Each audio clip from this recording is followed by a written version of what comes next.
ఈ కార్యక్రమం యొక్క ముఖ్య ఉద్దేశం ఏంటంటే ఫ్రీ బస్ వల్ల ఇప్పటికే ఆటో డ్రైవర్లను అట్టడుగు తొక్కేసిన ప్రభుత్వము ఇంతకుముందు ఆటో కార్మికులకు ప్రమాద బీమా 5 లక్షల రూపాయలు ఉండే టీఆర్ఎస్ గవర్నమెంట్లో. ఇప్పుడు వచ్చిన గవర్నమెంట్ ఆ ఉన్న 5 లక్షల ప్రమాద బీమా తీసేసి మొన్న 2 నెలల క్రితము సింగరేణి కార్మికులకు ప్రమాద బీమా ప్రకటించింది. ఇప్పుడు కొత్తగా మళ్ళా ఆర్టీసీ కార్మికులకు ₹1 కోటి ప్రమాద బీమా ప్రకటించింది.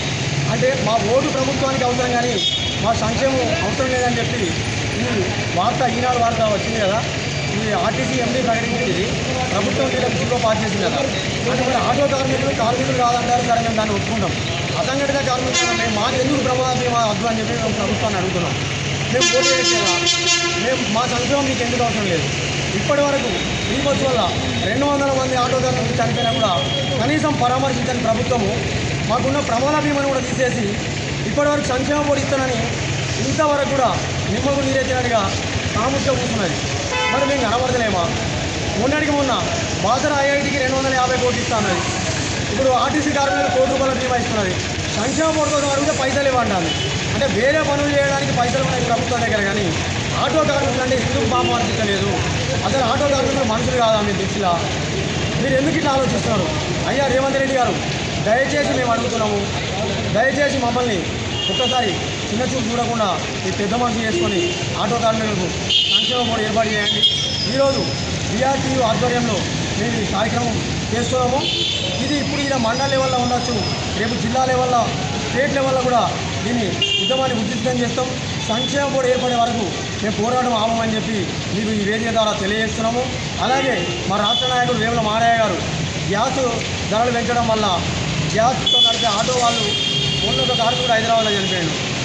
నిన్న గోదావరి కల్లా ఎక్కడ ఊళ్ళో చూసి నన్ను ఆత్మహత్య చేసుకుంటే ఆపుతామని చెప్పి ఎక్కడో వేరే మారుమూల గ్రామం పల్లెటూళ్ళ కెనాల్లో పోయి చనిపోయి ఆయన ఎక్కడ దొరికింది, మళ్ళీ ఇక్కడ సుల్తానాబాద్ మండలం దొరికింది.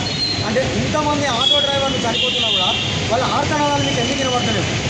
ఇటు గ్యాస్ మీద ధరలు పెంచుతుంది, ఆటో ఫైన్లు పెంచుతుంది, డ్రింక్ అండ్ డ్రైవ్ అంటే 25,000 అంటుంది, లైసెన్స్ లేకుండా 10,000 అంటుంది.